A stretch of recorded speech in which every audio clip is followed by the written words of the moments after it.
नमस्कार, welcome to my channel create simple and easy.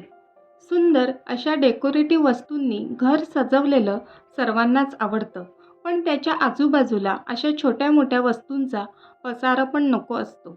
परंतु त्याच सर्व वस्तू अगदी हाताशीसुद्धा हव्या असतात. दिवसभरात त्या आपल्याला कितीतरी वेळा लागतात. मग या दोन्हींचा समतोल कसा राखावा बरं? मी अशा कोणत्या आयडिया यूज करते की ज्यामुळे घर छान डेकोरेट राहतं, त्यासोबतच ते टापटीप आणि क्लटर फ्री सुद्धा राहतं. तर हे जाणून घेण्यासाठी चला तर मग पटकन व्हिडिओला सुरुवात करूया. नंबर 1. विविध प्रकारच्या बॅग्स.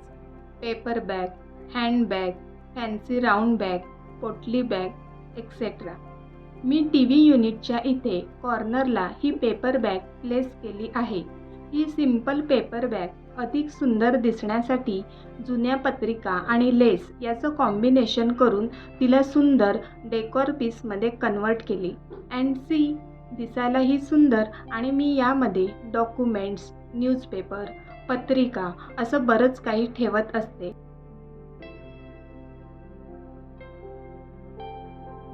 नेक्स्ट, ही पोटली बॅग 2 वर्षापूर्वी लग्नामध्ये रिटर्न गिफ्ट म्हणून मिळाली होती.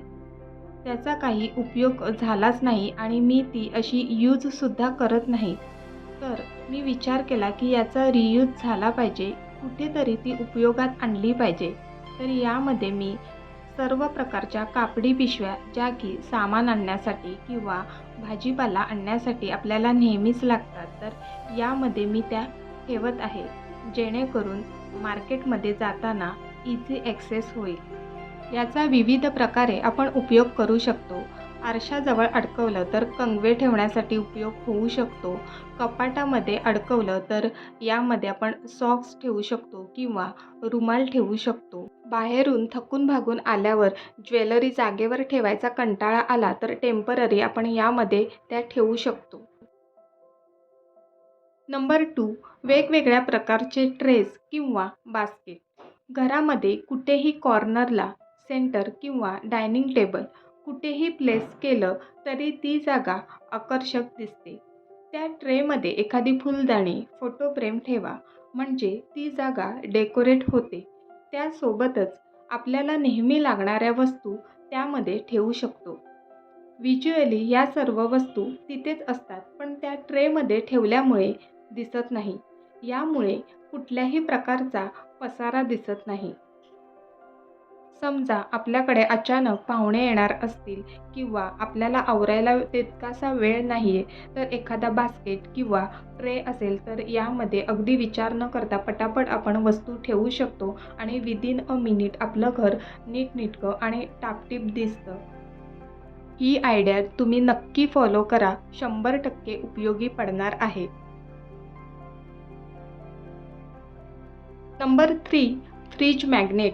आजकाल मार्केटमध्ये वेगवेगळ्या प्रकारचे आणि सुंदर सुंदर फ्रीज मॅग्नेट मिळतात किंवा आपण कुठे फिरायला गेलो की तिथली आठवण म्हणून घेऊन येतो. फ्रीज मॅग्नेटने एखादी जागा छान डेकोरेट होतेच किंवा आपण ते फ्रीजला सुद्धा स्टिक करतो. पण या फ्रीज मॅग्नेटचा वेगळ्या प्रकारे सुद्धा उपयोग होऊ शकतो. ते कसा, ते पाहूया. एखादी महत्त्वाची गोष्ट किंवा ग्रॉसरी लिस्ट अशी पेपरवर लिहून ती फ्रीज मॅग्नेटच्या मदतीने आपण स्टिक करू शकतो. यामुळे काय होईल, येता जाता आपलं तिथे लक्ष राहील आणि आपल्या महत्त्वाच्या गोष्टी वेळेवर पूर्ण होतील. नेक्स्ट, एखादा बाऊल किंवा डबा. तर हा डबा आम्हाला दिवाळीमध्ये गिफ्ट म्हणून मिळाला आहे. तर मी तुमच्याशी आयडिया शेअर करते की असा प्लॅस्टिकचा डबा घ्या किंवा एखादा बाऊल घेऊन त्याला बाहेरून लेस किंवा फॅब्रिकने छान डेकोरेट केलं तर एक decor piece as a organizer म्हणून तुम्ही तो उपयोगी आणू शकता. ज्या ठिकाणी हा डबा किंवा बाऊल प्लेस करणार आहात, उदाहरणार्थ देव्हाऱ्याजवळ ठेवला, तर त्या रिलेटेड कापूस, कापूर किंवा धूप अशा काही वस्तू आपण यामध्ये ठेवू शकतो, ज्या की आपल्याला त्या नेहमीच लागतात.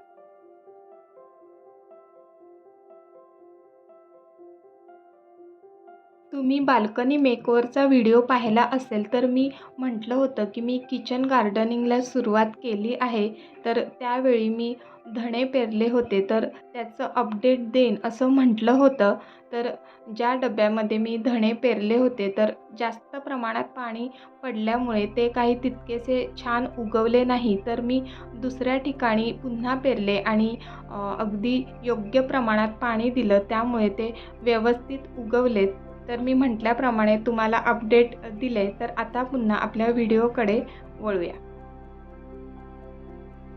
नंबर 5, वॉल शेल्फ किंवा हँगिंग शेल्फ हे घर डेकोरेट करण्यासाठी एक उत्तम पर्याय आहे. आपलं घर जर लहान असेल तर अशा प्रकारचे शेल्फ इन्सर्ट करून आपली घर डेकोरेट करण्याची इच्छा तर पूर्ण होतेच. त्याचबरोबर आपल्याला लागणाऱ्या गरजेच्या वस्तूसुद्धा आपण तिथे ऑर्गनाइज करून ठेवू शकतो. मी हे हँगिंग शेल्फ बाल्कनीमध्ये इन्सर्ट केलं आहे आणि मला जेवढ्या काही झाडांरिलेटेड ज्या गोष्टी लागतात त्या मी तिथे ठेवल्या आहेत. यामुळे माझं बाल्कनी मेकओव्हरचं पण स्वप्न पूर्ण झालं आणि ज्या वस्तू इथे तिथे पडून राहायच्या त्यासुद्धा मी इथे व्यवस्थित प्लेस केलेल्या आहेत. मग कसा वाटला आजचा व्हिडिओ? आवडला ना? आणि सगळ्या टिप्स तर उपयोगी येणारच आहे. चला तर मग पटकन आपल्या चॅनलला लाईक, शेअर आणि सबस्क्राईब करा. पुन्हा भेटूया पुढच्या व्हिडिओमध्ये. तोपर्यंत बाय बाय.